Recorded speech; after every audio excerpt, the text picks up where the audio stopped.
तो student practical number 5 geography का हमको करना है आज। उसका नाम है data representations and divided circles. ठीक है, डाटा रिप्रेजेंटेशन में हमको जो दिया है वो सब बुक में दिया है, वो लिखना है। ठीक है, उसमें क्या है, एन ओल्ड सेइंग गोज और pictures is worth 1,000 words. The analysis that you have done need to be presented well. You can use line, graphs, bar graphs, scatter plan, etc. ठीक है, फॉर एग्जाम्पल दिया गया है उसमें, उसका M भी दिया गया है। एम क्या है, to represent the given data using a pie chart. उसका ऑब्जेक्टिव्स क्या है, to understand that pie chart can be used to show various types of data and it is a component.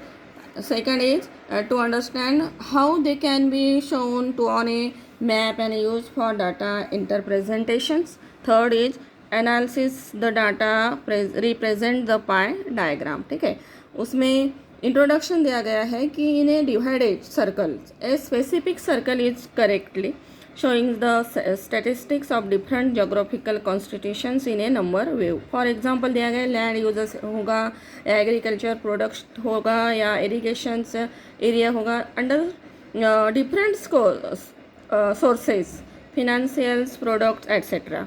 ठीक है, उसमें मटेरियल्स रिक्वायर दिया गया है, data, pencil, scale, compass, paper and प्रोट्रैक्टर्स।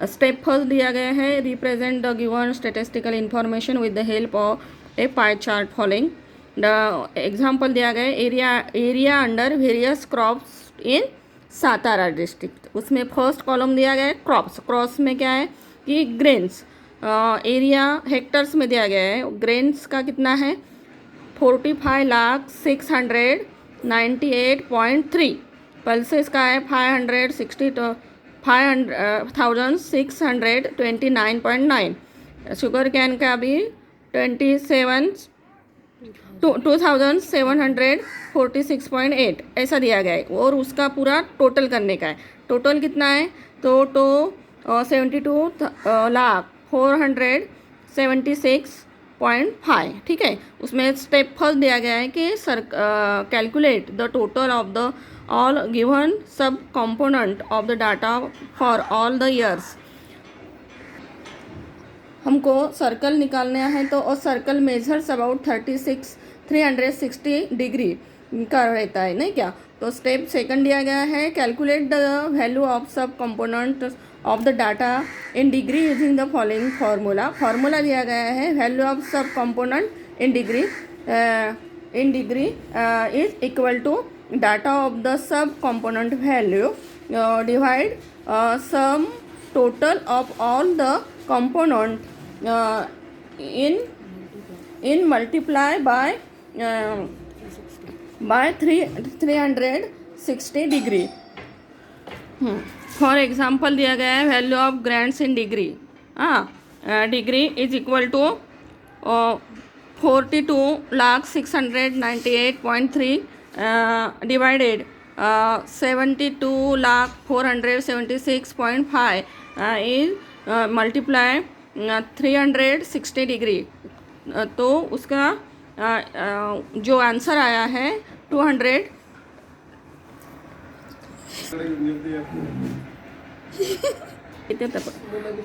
Answer 212.0 degree.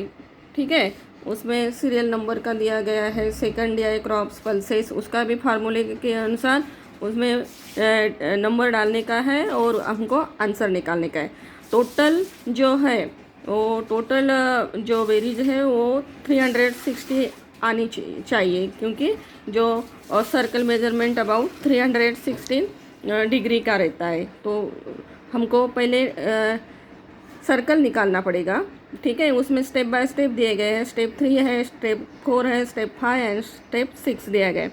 6 में दिया गया है कि give the title and prepare an index for the shades and colours, area under various crops a Satara district दिया गया है कि you can take the radius of the circle has 4 या 5 सेंटीमीटर का हम निकाल सकते हैं, ठीक है। उसमें इंडेक्स भी देना है बाजू में, जो घड़ी या क्लॉकवाइज जो रहते हैं उस डायरेक्शन के हिसाब से हमको ये डिवाइडेड सर्कल निकालना है, ठीक है। उसमें हमको क्या दिया गया है, पहले 45,698.3 दिया गया है, तो उसका वैल्यू इन डिग्री कितना आया, 212.0 डिग्री। तो उसका हमको वो जो मूल्य है या डिग्री जो कीमत दिया गया है, नंबर दिए गए हैं, वो उसमें डाल के हमको कंपास के हिसाब से उसका मेजरमेंट के हिसाब से लिखने देना है और निकालना है। और इंडेक्स भी बाजू में देने हैं। फर्स्ट ग्रेन्स है, पल्सेस है, sugar cane, oil seeds, others crops, ठीक है। एंड ऑब्जर्वेशन एंड लर्निंग उसमें दिया गया है minutes of pie chart useful for compared information देती है, यानी कि हमको उसका क्या करना है, तुलना करना है, इंफॉर्मेशन दी जाती है। फिर डिमेरिट्स ऑफ पाई चार्ट, इसमें क्या है कि हमको एक्चुअली उसका वैल्यू नहीं समझता, नहीं क्या, कि looking at A diagrams it only give a comparative pictures, but the exact value cannot be drawn from the figures. And last is use of pie chart useful for classifications of component, ठीक है। यहाँ तक हमको पूरा practical में लिखने का है, ठीक है। Thank you student.